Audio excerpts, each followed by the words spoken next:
Welcome to League of Confessors. It's hot off the press. It's right here in honor of the 2017 Reformation.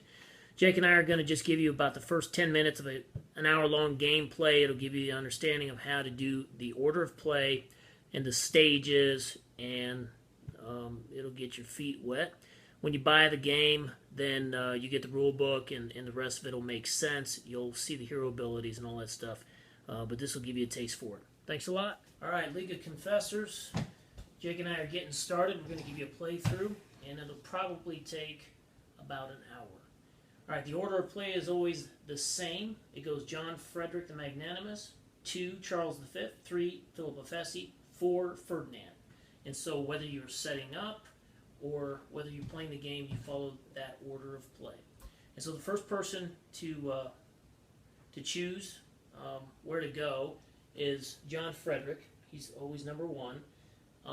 He starts in Saxony by default. Jake's going to put Charles V out by default, and he starts in Trier. And we got Philip of Melanchthon and Hesse. Philip of Hesse and Hesse. That makes sense. Cologne. Jake has. In Bohemia, Jake has Ferdinand I. The Habsburg brothers, Charles, and his little brother Ferdinand. Alright, so now with order of play, we set up our choices. And I'm going to place George the Pious first with John Frederick. And I'm going to put him in Brandenburg because it's an electorate. It's worth 2. It's Jake's turn now with Charles V to choose where he's going to put his guy. He has his prince to play, and it is Maurice of Saxony, the most dangerous prince on the board. And I will get ready to play Philip of Hesse's first starting prince, which is Ernst the Confessor. I will put him in Augsburg, which is also an electorate. So you need 7 electorates to win the game for your combined side, 7 CPs. The other way to get 7 CPs is to advance one of your heroes all the way, and you get 1 CP if he's alive. Now Jake places his prince Albert Alcibiades while I get ready to place my confessor, who is Martin Luther for John Frederick. John Frederick, I'm going to put Luther in Mecklenburg. Why not?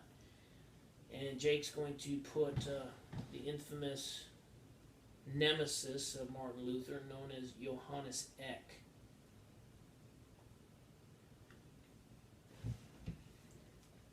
And then Philip of Hesse, with the third order of play, is going to place his starting confessor, which is Philip Melanchthon.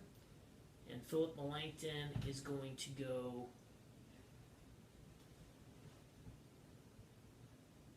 right there with Ernst the Confessor. I'm going to give up the point for the territory and just keep him safe at this point. Alright, so now we have 2 soldiers.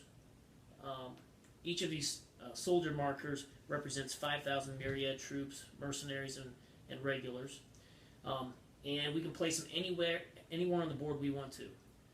This is the only time you can place an army marker directly onto the board at the beginning of the game. I am going to place John Frederick's down here in Tuscany. Now, order of play, Charles V. Oh, you've got the Pope to play. We've got to have the Holy Roman Pope on the board. It's always more interesting. And so now you can place your soldier marker. There's only 2 soldier markers to play. You can also put it directly onto an army mat, which every time during the game when you enlist troops, you get to place it into one of your army mats. One of your generals, commanders, or princes. All right, I am going to place my other, my Philip of Hesse first soldier marker there in Austria. Must have garnered the troops of some of the folks there, garnered the support.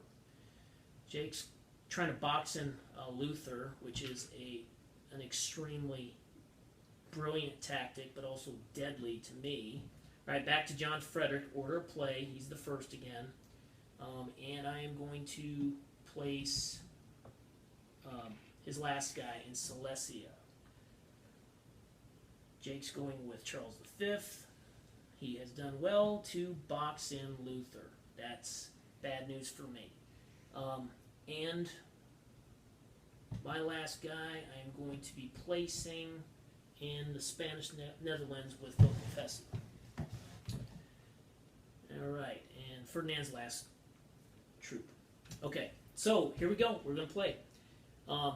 Everybody has a resource line on the resource chart. And we're just putting our markers out here. The order of play is always the same, and then on your turn you do 4 stages. Resource stage, development stage, enlistment stage, and hero stage. The resource stage, you count up how many points you have for your territories.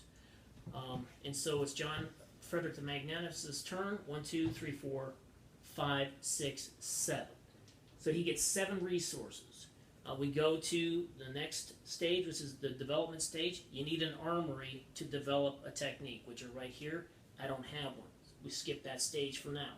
So we go to the enlistment stage. Do I want to get any soldiers? Yes, I do. Can I afford them? No. They cost 2 resource points apiece. Instead, I am going to go to the hero stage because I'm going to try to build a castle. Castles cost 6, armories cost 5, and churches cost 4. So now it's the hero stage, and you must move every hero independently of the other. What I am going to do, against my better judgment, is move John Frederick into Silesia, and he gets no experience. He doesn't gain an ability because it's not an open territory. However, when I move George the Pious in, he gains an ability. He already had the build skill, and now he goes to true, which means he cannot be converted by the Catholics. He doesn't fall for a papal bull. He can't be bullied. So that's a good thing. All right, now I can't build because I don't have another action point. Well, I didn't plan that real well, but that's all right. I can move Luther. Martin Luther's going into Brandenburg. He's campaigning with the people there, getting support, writing scriptural truths, and he goes to true. He gains an ability. All right, John Frederick's done. We go to Charles V. So Jake does his thing. Resource stage.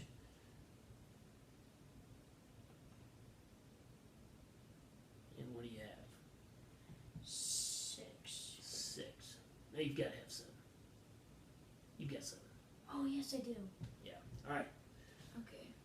Second stage is development stage. Still no armory. Oh, I didn't buy the castle yet. Oh, you did? Yeah. I'm going to save my money. You can save your resources next turn. Enlistment stage, do you want to buy any units? Any soldiers? No. Okay. Alright, so hero stage. Which is easy at this point because every hero starts with the default ability of 1 hero action. As each of these heroes gains abilities,